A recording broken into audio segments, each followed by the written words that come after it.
Bem-vindos a mais um episódio da nossa websérie Conceitos Psicanalíticos para Entender Psicanálise. Eu sou Laura Godoy e hoje a gente vai entrar em um dos temas mais importantes para entender como a mente funciona. Eu estou falando das duas tópicas freudianas. Calma, não se assusta com a palavra tópica, Na psicanálise, a tópica ela vem só disfarçada de um nome bonito para se referir ao mapa da mente. Então é como Freud representava de forma didática as partes que compõem ali o aparelho psíquico. E aqui tem um detalhe curioso, Freud não criou apenas um mapa, ele criou dois, porque o primeiro não deu conta de tudo que ele foi encontrando nos pacientes. Quanto mais ele escutava, mais ele percebia a mente como complexa demais para caber num só desenho. Então hoje a gente vai entender um pouco sobre a primeira tópica, consciente, pré-consciente e o inconsciente, e sobre a segunda tópica, o id, o ego e o superego. E você pode encontrar também como isso, eu e supereu, dependendo da tradução aí da sua leitura.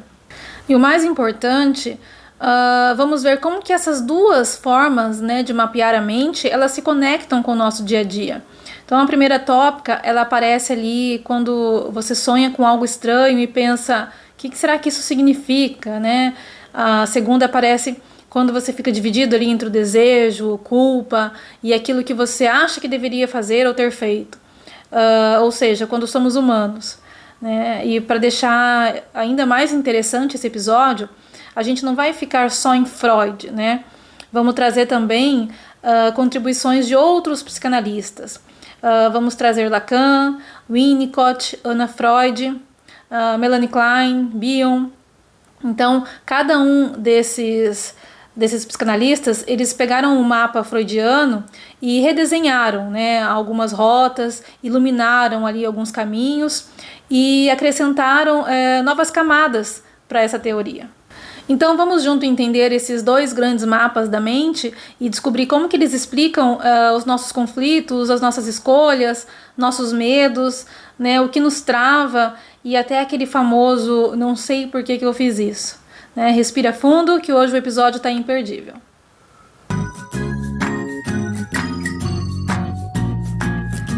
Então, para entender a primeira tópica, a gente precisa voltar lá no início da psicanálise, quando Freud estava tentando entender uma pergunta que abriu tudo, Por que algumas pessoas sofrem sem saber exatamente de onde vem o sofrimento? Lembra que naquela época a medicina ela queria explicações muito diretas, As dores no corpo, elas deveriam ter uma causa fisiológica, e se não encontrassem essa causa fisiológica, passavam para os neurologistas por acreditar que se tratava ali de distúrbios dos nervos, E adivinha quem que era neurologista naquela época? Sim, nosso amado Freud. Então, na época, a psiquiatria ainda estava em formação. Então, Freud, ele começa ali a atender pacientes com sintomas reais, paralisias, dores, crises, desmaios, cegueiras momentâneas. Então, tudo sem nenhuma causa orgânica. E aí ele começou a investigar os sintomas histéricos, começou a ouvir ali as histórias que não se encaixavam na medicina da época. Então, Freud percebe ali algo novo, Aqueles sintomas, eles tinham uma lógica psíquica e não física. Então, o corpo, ele falava quando a mente não podia falar.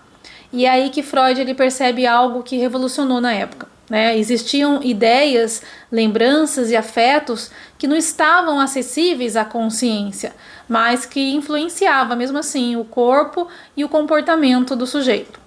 Ou seja, tinha algo dentro da mente atuando, sem que a pessoa soubesse. E como que ele descobriu isso? Primeiro com a hipnose e depois com a associação livre, que é a técnica psicanalítica atual. Então ele percebe que quando o paciente fala sem censura, surgem lembranças, surgem afetos e desejos que estavam ali escondidos, mas ativos na mente. Então a conclusão histórica é a seguinte, segundo Freud: existe uma parte da mente que não é consciente, mas age como se fosse. Nasce ali o inconsciente como uma força explicativa desses sintomas. Então ele cria a primeira tópica, uma forma de organizar mentalmente onde cada conteúdo psíquico estaria. Nasce o famoso modelo do iceberg. Então, para representar o aparelho psíquico, Freud usou a imagem do iceberg, né? Na pontinha, né, a parte visível, seria o consciente, o que a gente sabe, o que a gente pensa agora, o que se percebe, né? Um pouco mais abaixo, naquela parte um pouco submersa na água, o pré-consciente, que seriam as memórias, as informações que você não está pensando agora, mas pode trazer quando quiser, né? Tipo lembrança de infância, o nome de uma professora, seu telefone, seu endereço, né? Algumas com mais facilidade, outras com mais dificuldade. E nas profundezas, né, onde os olhos não alcançam, o inconsciente. Onde ficariam, então, os desejos recalcados, as lembranças dolorosas, os conflitos não elaborados, né, as fantasias que foram empurradas ali para longe da consciência, porque de alguma forma elas causam desconforto, angústia ou vergonha. E por que algumas lembranças então caem nesse consciente, né, nesse inconsciente? Porque eram dolorosas demais, né, inaceitáveis ali para a moral da época, ou ameaçavam aí algum vínculo com alguém amado. Então eram desejos, fantasias e cenas traumáticas, ideias proibidas ou intensas demais para a consciência suportar. Então a defesa que faz isso, né, que manda essas lembranças para o inconsciente, se chama recalque. Então Freud descobre que o que é empurrado para baixo, ele não desaparece, né? Ele fica ali, ativo. E como que essas memórias sobreviviam no inconsciente, né? Como que elas ficavam ali e não se apagavam de vez? Porque elas ainda tentavam sair, né? Então elas mudavam de forma, elas se deslocavam para um detalhe, se condensavam ali em algumas imagens dos sonhos, reaparecem ali como sintomas, atos falhos, angústias, né? Repetições. Então é o inconsciente tentando dizer o que foi calado, né? O que foi recalcado. E por que essas memórias, essas lembranças tentam sair, né? E como que elas conseguem sair? Então, o reprimido, ele busca se expressar, ele busca elaboração, ele busca simbolização, ele quer ser dito, né? E como que ele consegue sair? Foi o que eu disse anteriormente, né? Nos sonhos, nos atos falhos, nos sintomas, nas fantasias, nessas escolhas repetidas que a gente tem nos relacionamentos interpessoais, amorosos, profissionais. Então, Freud percebe ali que o inconsciente, ele não sabe ficar quieto, né? Ele... vamos supor aqui, quando você diz um nome de alguém que você não queria, né, saiu sem querer, é um ato falho. Quando você sonha com alguma coisa muito absurda, muito realista, que parece ter algum sentido para você, né, você fica buscando uma razão naquilo. Então, quando você repete o mesmo padrão de relacionamento e aí vem aquele pensamento, não sei por que eu faço isso. Então, tudo isso aí é a primeira tópica funcionando. Então esse primeiro mapa foi a base da psicanálise, mas com o tempo Freud ele percebe ali que não bastava falar aonde ficavam os conteúdos, né? Era preciso entender também quem e quais eram as forças que brigavam dentro da gente. E que forças eram essas que precisavam de mais explicações, né? Então é aqui que Freud percebe o limite da primeira tópica, né? Até onde ela explica. Então ele se pergunta que força que empurra o desejo para baixo, né? Que força que fiscaliza, julga e pune. Quem que negocia com a realidade? Então, por que algumas partes da mente elas entram em conflito? Então, a primeira tópica ela vem explicar aonde que as coisas estão, né? Consciente, pré-consciente, inconsciente, mas ela não explica quem é que está brigando com quem. E é isso que abre o caminho para a segunda tópica, né? Onde a gente vai falar do id, que é a força pulsional, o ego, que é o mediador realista, e o superego, que é a instância moral e ideal. Né? É o mapa das forças, das instâncias, dos conflitos internos. Então, antes da gente ir para a segunda tópica, eu vou abrir um parênteses importante aqui, né? Freud não ficou sozinho nessa conversa sobre o inconsciente. Então, lá na frente, vem Lacan e solta uma frase que você provavelmente já ouviu. O inconsciente é estruturado como uma linguagem. Então, o que isso quer dizer na prática? Né? Enquanto Freud, ali na primeira tópica, descreve o inconsciente quase que como um lugar psíquico, né? Um porão ali da mente onde ficam os conteúdos recalcados, Lacan vai vir e vai dizer, né, que não é só um lugar, né, onde as coisas ficam guardadas, é um modo de funcionamento. Então, o inconsciente, para Lacan, ele aparece na forma como a gente fala, erra, escolhe palavras, faz brincadeirinhas, piadas, né, repete certos enredos. Então ele está organizado como uma rede de significantes, ou seja, como pedaços de linguagem que se articulam entre si. Então, ao invés de pensar só assim, o inconsciente é um depósito de conteúdos reprimidos, Lacan vem e complementa, né? O inconsciente ele fala, e fala na forma de trocadilhos, de lapsos, de metáforas, de repetições. Freud já tinha dado essa pista, né, quando falava ali, analisava sonhos, os xistes, os atos falhos. Então Lacan vem, ele pega essa pista e diz, olha, isso aqui não é só detalhe, né, isso aqui é a estrutura do inconsciente. E o que isso muda pra gente? Que não é só o que você viveu que importa, mas como que isso foi dito, como que isso foi nomeado, escutado e principalmente foi simbolizado. Então a história que você conta de si, ela é feita de palavras, né? É justamente nessas palavras que o inconsciente ele se deixa entrever, que ele aparece. Então se Freud ele nos deu ali um mapa dos lugares, né, consciente, pré-consciente e inconsciente, Lacan vem nos ajudar a entender a gramática deste mapa, né? Como que essas partes elas se articulam pela linguagem, né? Como que o desejo ele se inscreve no campo do outro e como que o sujeito é, em grande parte, efeito do que foi dito sobre ele. Outra autora que amplia aí a visão freudiana, né, do inconsciente é Melanie Klein. Então, enquanto Freud, em muitos textos, ele vai situando ali o Édipo por volta dos 3, 4, 5 anos, e pensando nas formações inconscientes muito a partir daí, Klein vai dizer de grosso modo, né, calma aí, o inconsciente ele já está a todo vapor bem antes disso. Então ela traz a ideia de um inconsciente muito precoce, atuando já nos primeiros meses de vida. Então, em vez de focar só em lembranças, em cenas e desejos recalcados, Klein ela fala de um mundo interno povoado por fantasias muito primitivas, ligadas ao corpo, né, ao peito, aos objetos parciais. Então, enquanto Freud descreve o inconsciente muito a partir das experiências que foram recalcadas ao longo do desenvolvimento, Klein ela complementa mostrando como, desde muito cedo, o bebê ele já se organiza o seu mundo interno em termos de amor e ódio, cuidado e ataque, entre bom e mal. E Klein ela não está negando Freud, né, mas deslocando o foco. Então, do porão de lembranças recalcadas, vai para um cenário interno ativo e muito primitivo, cheio de fantasias inconscientes e ansiedades intensas, né? O que isso acrescenta aí à teoria freudiana? Que quando um adulto ele chega na análise com ansiedade, culpa, medos sem nome, nem sempre estamos falando só de conflitos edípicos ou de lembranças recalcadas numa infância tardia. Às vezes a gente está lidando ali com modos muito precoces de se relacionar com o outro e consigo mesmo, que ficaram fixados lá atrás. Tá? Vamos dar um exemplo aqui. Imagina uma paciente adulta, vamos chamar ela aqui de Marina, aproximadamente 30, 32 anos. Ela chega à análise dizendo... eu sei que as pessoas gostam de mim, mas eu sempre sinto que tem alguma coisa errada comigo, né? Qualquer detalhezinho me desorganiza.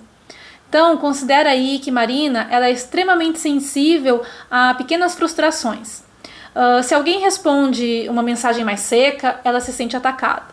Né? Se o chefe faz ali uma observação, uma crítica, ela passa dias reconstruindo a cena na cabeça dela, com vergonha, culpa, né? Onde foi que eu errei, a sensação de ser má, de não ser boa, de ser inadequada. Então, no discurso dela, aparece algo do tipo assim... quando alguém me critica, eu sinto como se virasse um monstro por dentro. E ao mesmo tempo, eu sinto que o mundo inteiro pode me engolir, né? Como se tivesse ali algo persecutório.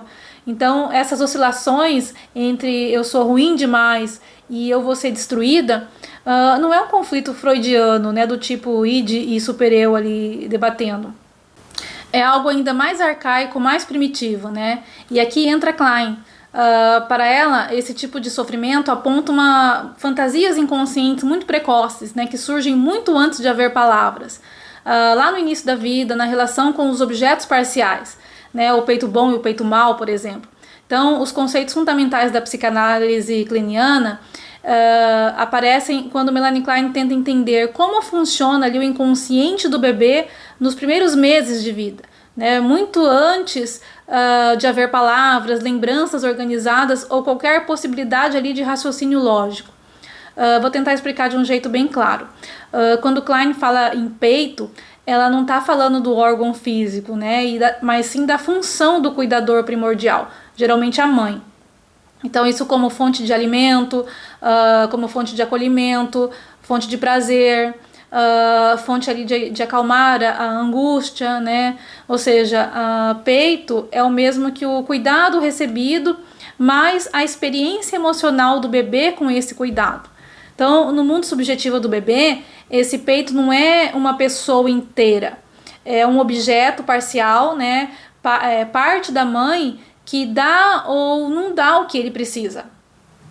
Então, o peito bom, ele é vivido pelo bebê quando ele mama e se acalma, quando ele é acolhido, é atendido ali com previsibilidade, né? Ele sente o alívio da angústia, ele recebe cuidado quando está com fome, com frio, com dor, com medo.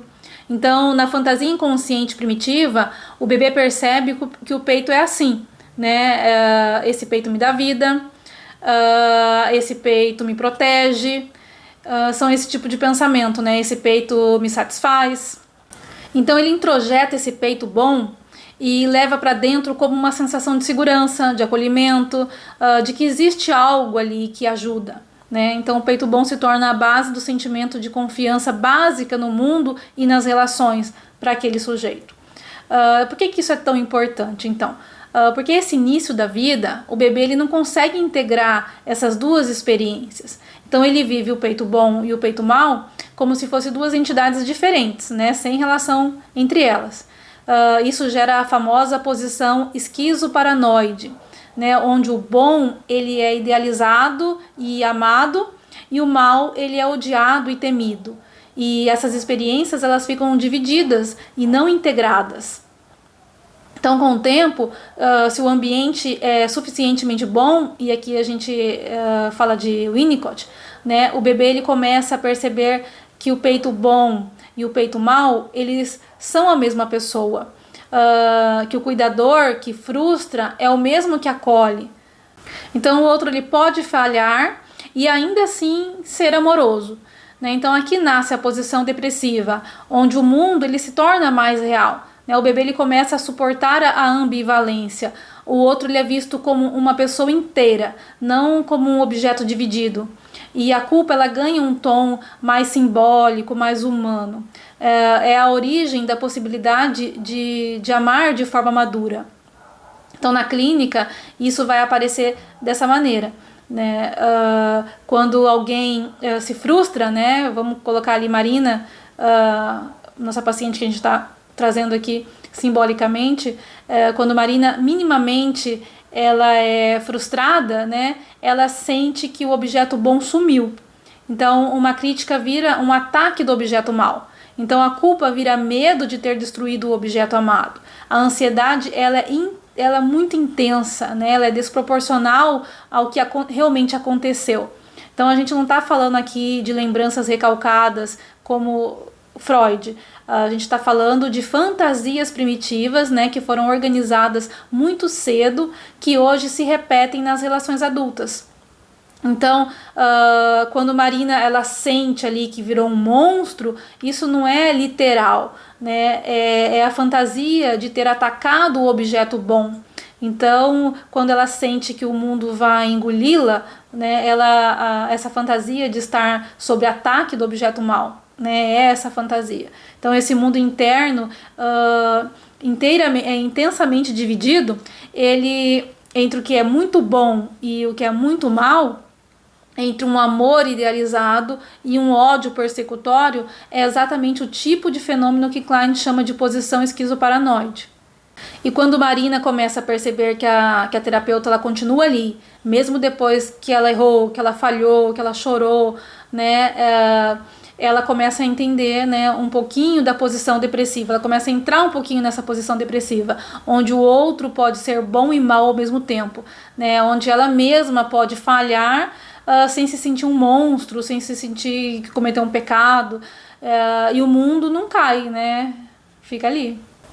Depois de absorver tudo isso, então, o inconsciente de Freud, a linguagem de Lacan, o inconsciente precoce de Klein, vamos imaginar aqui como que Freud percebeu que o primeiro mapa já não dava mais conta, né? Apesar de Lacan vir depois, mas vamos continuar pensando aqui numa linha de tempo lógico e não cronológico. Então Freud ele precisava de um outro desenho, né? Outro jeito de explicar ali, não onde as coisas estavam, mas quem que agia dentro da gente. Então é assim que nasce a segunda tópica, apresentada em 1923 no texto O Eu e o Id. Aqui Freud não fala mais de lugares mentais, né? Ele vai falar sobre instâncias psíquicas, né? Forças, vozes internas, esses movimentos que convivem e entram em conflito e moldam quem somos. Então essas três instâncias são chamadas de id, ego e superego. Então se a primeira tópica nos mostrou ali o iceberg, a segunda nos mostra quem está remando ao redor e dentro dele, né? Vamos falar do id. O id é a parte mais antiga e mais primitiva da mente. Então é a casa das pulsões. Ele quer uma coisa muito simples, ele quer prazer imediato. Então o id ele não pensa, ele não calcula, ele não adia. Se eu sinto fome, eu quero para agora. Se eu sinto desejo, eu quero agora. Se eu sinto raiva, eu explodo agora. Se eu sinto tesão, eu quero satisfação agora. Impulso agora.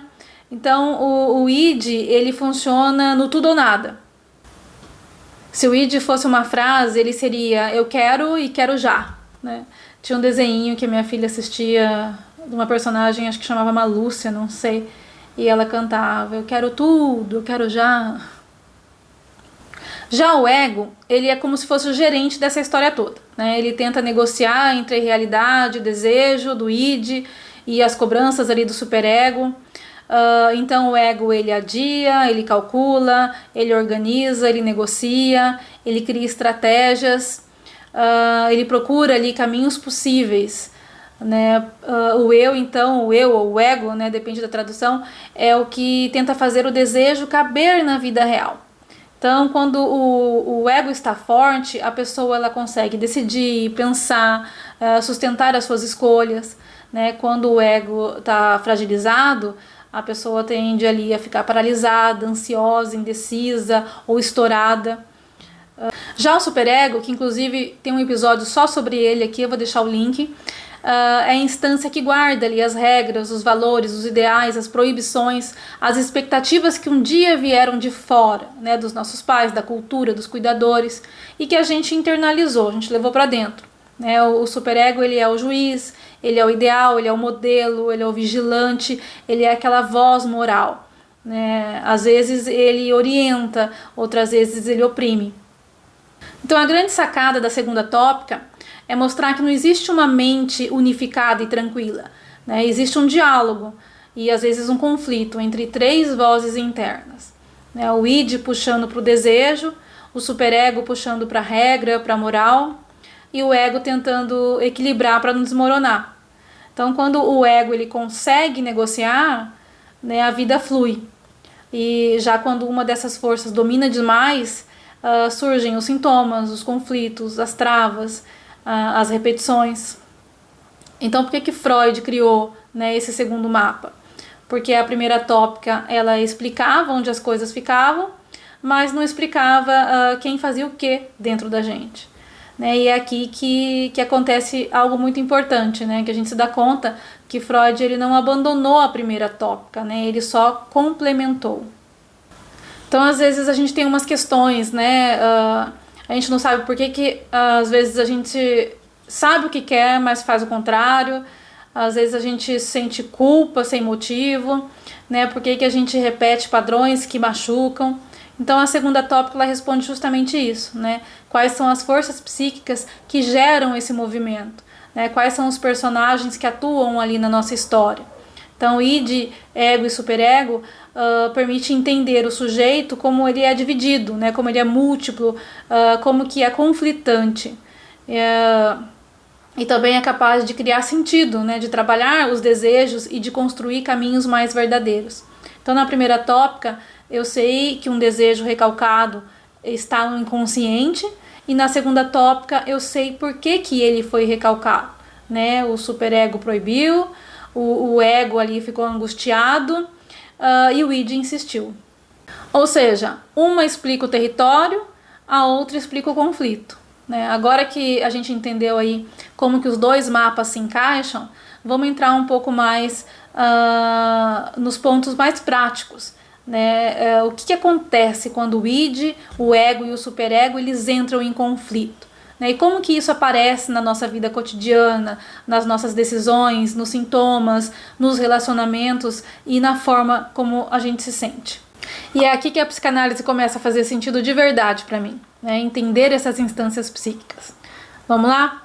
Então, quando o id ele toma frente, né? A gente vive no quero agora, né? O impulso, a descarga, a intensidade. Por exemplo, quando a gente responde mensagens ali no calor da raiva, né? Quando a gente come tudo que vê pela frente, sem pensar, sem mediar, se deixa levar aí por paixões imediatas, né? Compra compulsivamente, manda aquele textão ali que você vai acabar se arrependendo depois. Então o problema não é desejar sem filtro, né? Sem pensar no depois. Então o resultado disso é um prazer rápido, mas muitas vezes acompanhado de uma ressaca emocional pesada. Já quando o superego fala mais alto, o mundo vira um eterno tribunal, né? Muita culpa. Culpa por descansar, culpa por sentir prazer, culpa por dizer não, aquela sensação de nunca ser suficiente, né? Um medo aí constante de errar. O superego, ele pega o desejo do id e ele diz: você não merece, você não pode, você deveria ser melhor, né? E o resultado disso, ansiedade, autocobrança, a sensação de fracasso constante. Já o ego, né, quando o ego fica ali no meio dessa briga toda, ele paralisa, né? Se eu faço, eu me culpo. Se eu não faço, eu me frustro. Então é o famoso travo, adio, evito. E o que isso gera? Procrastinação, indecisão eterna, medo de recomeçar, medo de terminar, né? São sabotagens silenciosas. Então o ego ele tenta agradar os dois, ele tenta agradar o id e o superego, mas ele acaba perdendo os dois. Então os sintomas aparecem quando o ego ele não encontra uma saída. O conflito aí fica preso, né? O desejo ele não pode aparecer e a culpa não dá trégua.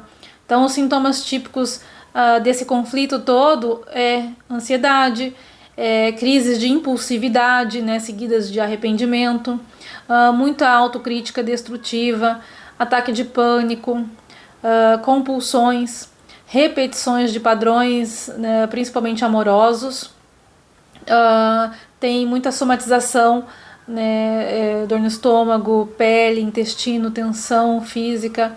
Então o corpo ele entra como parte dessa conversa e ele fala quando a mente não consegue. Então como que isso aparece nas relações, né? O id ele quer ser amado, né, de todo jeito, e ele quer ser amado totalmente. O superego ele diz que ele não merece esse amor, e o ego tenta performar para ser aceito, né? Por exemplo, aceitar menos do que deseja, né, no relacionamento, aquele medo intenso de desagradar, de cortar o laço, esse excesso de gentileza para não ser abandonado, dificuldades em se posicionar também por medo, né? Relações onde você carrega aí uma culpa do que você deseja. Então você não escolhe uma relação, você repete um conflito interno.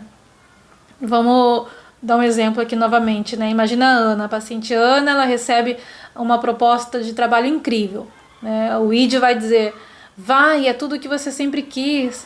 O superego vai agir ali: e se você falhar, né? E se você não for suficiente? Melhor ficar onde você tá. E o ego vai tentar decidir, tentar avaliar, tentar pensar. O resultado disso tudo, a Ana trava, a Ana adia, a Ana sofre, né? Arruma desculpas e diz que não está no melhor momento dela. E não é que ela não queira, né? É que o desejo e a culpa não cabem junto no mesmo lugar.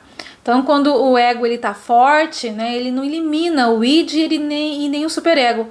Então, ele dá lugar para cada um deles falarem, né, e decidir com base no que faz sentido e não no que alivia a angústia. Então, um ego saudável, ele vai negociar os limites, né, ele vai integrar aí culpa e desejo, ele suporta esperar. Um ego saudável, ele suporta o olhar do outro, né? Ele suporta não agradar todo mundo. Então ele se sustenta na sua e não ser perfeito, né?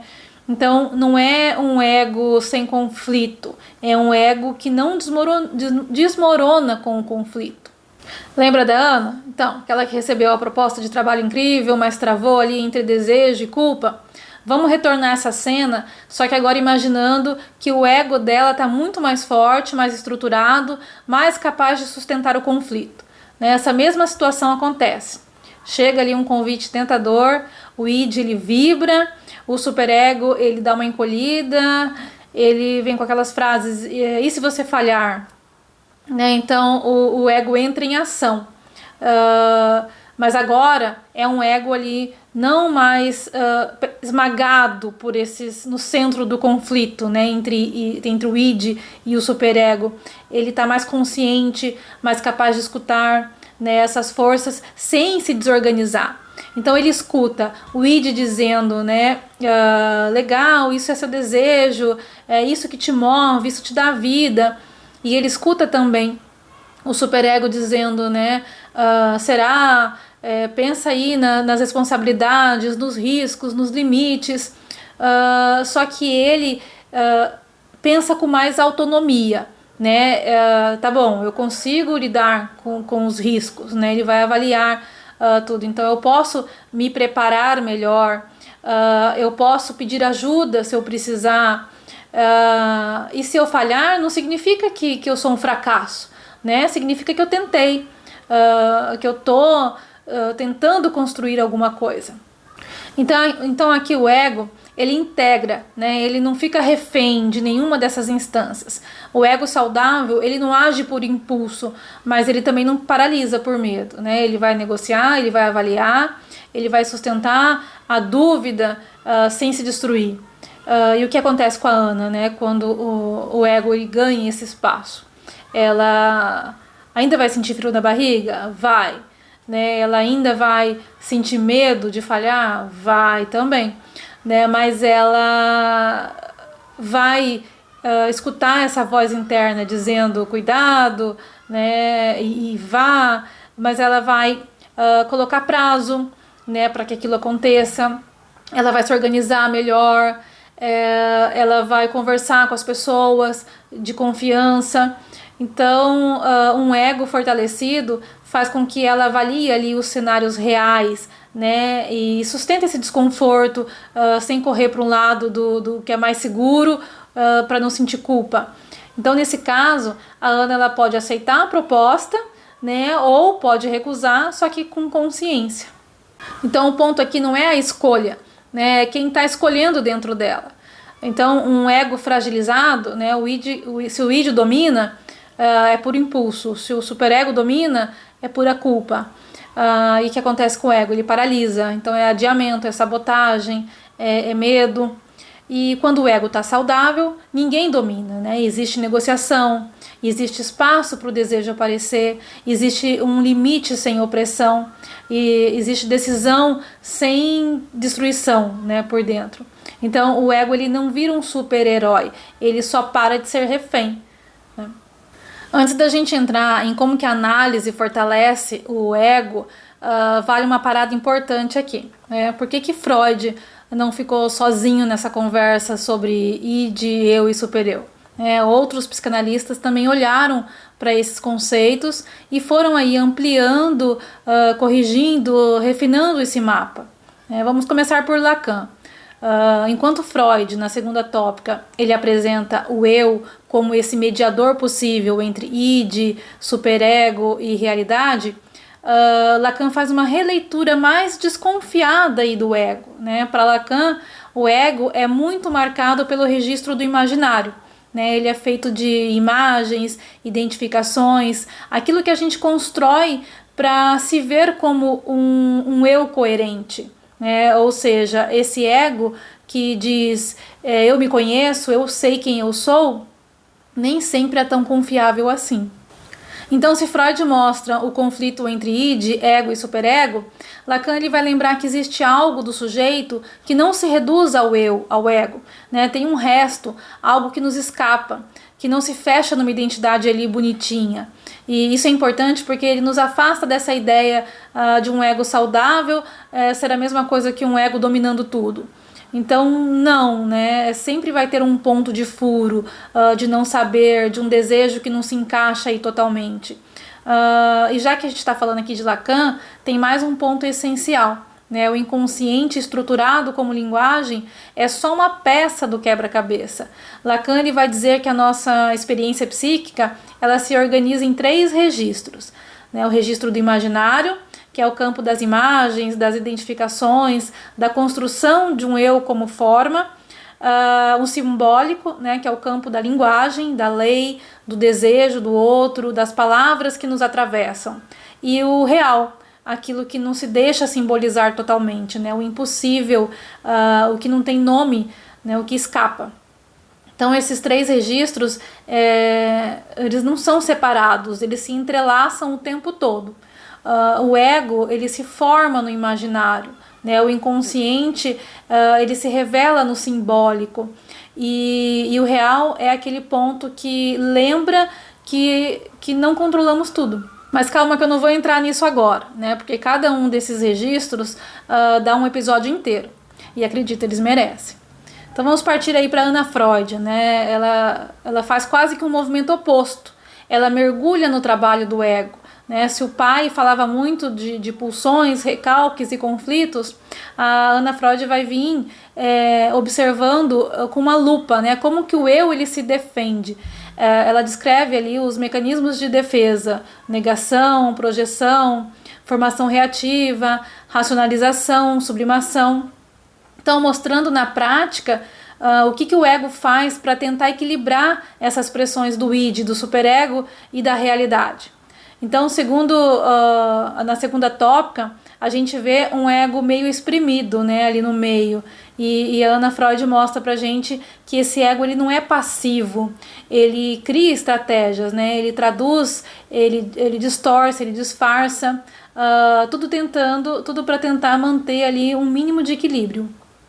E isso ajuda muito na clínica contemporânea, né? Quando alguém diz, eu não sinto nada, pode ser uma negação. Quando justifica demais algo que machuca, pode ser ali uma racionalização, né? Quando é certinho demais, talvez seja uma formação reativa. Então, tudo isso é o ego em ação, né? Tentando dar conta dessa briga interna. E tá aí, né? Os mecanismos de defesa é mais um tema que rende um episódio inteiro. Mas vamos partir para Winnicott, né? Ele vem dar uma outra virada importantíssima nessa teoria. Ele não começa tanto pela estrutura interna, mas sim pelo ambiente, né? Enquanto Freud fala do id, do ego e do superego como instâncias, Winnicott pergunta que tipo de ambiente permite que um eu, né, que um ego exista de verdade. Então ele traz a ideia do holding, né, sustentação e de um ambiente suficientemente bom. Ou seja, para que um ego, um eu se forme, ele precisa lá atrás ter sido segurado, acolhido, reconhecido, não perfeitamente, mas suficientemente. Então quando isso não acontece, o sujeito ele cria um falso self, né, um ego adaptado demais que vive para tentar atender as expectativas do outro, né, para que ele não perca esse vínculo, né, que ele não desagrade ninguém. Então parece forte, funcional e competente, mas por dentro ele se sente vazio, sem espontaneidade. E aqui o Winnicott complementa ainda Freud dizendo na prática, não basta falar de id, ego e superego, né? A gente precisa perguntar que história de ambiente está por trás desse ego. E ainda aparece Bion, né, que ele entra aí com uma outra contribuição que conversa muito com tudo isso até então. em vez de focar só nas instâncias ali, id, ego e superego, ele vai pensar na mente em termos de função, né? A capacidade de pensar e digerir experiências emocionais. Então, para Bion, existem experiências que, se elas não são recebidas, nomeadas e pensadas por alguém, né, geralmente pela mãe no começo, elas viram algo indigesto, né, um excesso bruto, algo que o sujeito não consegue elaborar. Então, a função que transforma essa experiência bruta em algo pensável, ele chama de uma maneira bem simplificada, né, de função alfa. Quando essa função falha, a pessoa não consegue transformar afeto em pensamento. O que vem é angústia, caos, descarga, atuação. Então, Bion, ele está fazendo uma pergunta que amplia tudo, né? Não só quem está brigando ali, mas a mente está conseguindo pensar o que sente, né? Ou só está sendo atravessada por estados emocionais sem nome. Então, resumindo, todas essas questões desses outros autores, ninguém cancela Freud, né? Eles vão cada um à sua maneira, dobrando o mapa, abrindo novas camadas, né? Freud, ele cria a base e os outros autores ampliam, afinam, tensionam, iluminam aquilo que Freud começou a desenhar. Né? E é com tudo isso na bagagem que a gente chega aqui num ponto central, né, do nosso episódio. Por que é tão importante conhecer essas instâncias? Né? Por que id, ego e superego não são apenas conceitos bonitinhos, mas são estruturas que atuam o tempo todo na nossa vida real? Então, saber diferenciar o que é impulso, né, o id, do que é uma culpa interna, ali, o superego, e o que é uma decisão realista, de um ego, né, fortalecido, ajuda a gente a parar de se tratar como se tivesse algum defeito, né, e começar a entender ali o nosso próprio funcionamento. Porque quando você não sabe quem está falando dentro de você, você acredita em tudo, né? Você acha que seu impulso é sua essência, você acha que sua culpa é a verdade sobre você, você acha que a sua indecisão é uma fraqueza. Então, quando na verdade são instâncias psíquicas em conflito, né? Cada um puxando ali para o seu lado. E é aqui que entra a análise, né? Não como um conselho, não como uma opinião, mas como um espaço. Então, o setting analítico, ele oferece um tempo regular, ele oferece um lugar seguro, uma escuta que não julga, né? Uma presença aí que sustenta, e sobretudo um espaço para que essas instâncias elas possam aparecer e ser reconhecidas, né? Então, no setting, o ego ele vai ganhando musculatura, né? Ele vai se fortalecendo.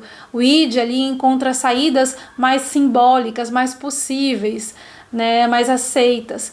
E o superego ele vai baixando o tom, né? Crítico, julgador. Então, o sujeito ele começa a escutar o que é dele e o que é herança. E antes de finalizar, eu queria esclarecer alguns equívocos, né, que algumas pessoas podem cometer ali quando começam a estudar sobre isso. Né, o primeiro é achar que o id é o doido da história. Né, o id não é descontrole, ele é fonte de energia psíquica. Né, sem o id não há desejo, não há movimento, não há vida. Segundo erro é achar que o superego é o vilão. Né, o superego ele só vira carrasco quando ele perde a medida. Mas ele também é o que organiza, o que orienta, né, o que protege e nos dá contorno. Então, sem um superego, não existe laço social. Um terceiro erro é achar que o ego ele deveria dar conta de tudo, né? E o ego não é esse super-herói, ele é um mediador cansado entre duas forças gigantes. Né? Então, quando exigimos demais do ego, ele colapsa. Um quarto erro é achar que o inconsciente é só lembrança reprimida. Né? Freud, Klein, Lacan já mostravam que ele é muito mais que isso. Né? São fantasias primitivas, linguagem, desejo, desejos contraditórios, né? Restos não simbolizados. Um quinto erro é achar que se eu entendi, eu mudo. Então não, né? Entender é só o começo do processo. Para transformar precisa de repetição, de palavra, de transferência, de análise. Então nada substitui uma experiência clínica. O importante aqui não é decorar conceitos, né? É reconhecer como que eles atuam nas nossas vidas. É entender quando que o id te puxa, né? Quando o superego te cobra, quando o ego precisa de ajuda. Então é saber que culpa não é verdade, que impulso não é essência, e que trava não é fracasso, né? É só conflito interno. Então a psicanálise ela entra justamente aí, no intervalo, né, entre o que você sente e o que você consegue nomear. Então, no espaço seguro, onde o ego respira, o id não domina o tempo todo e o superego ele baixa o tom, o sujeito finalmente consegue se escutar sem medo. No próximo episódio, a gente segue desdobrando juntos os conceitos que constroem e transformam a experiência humana.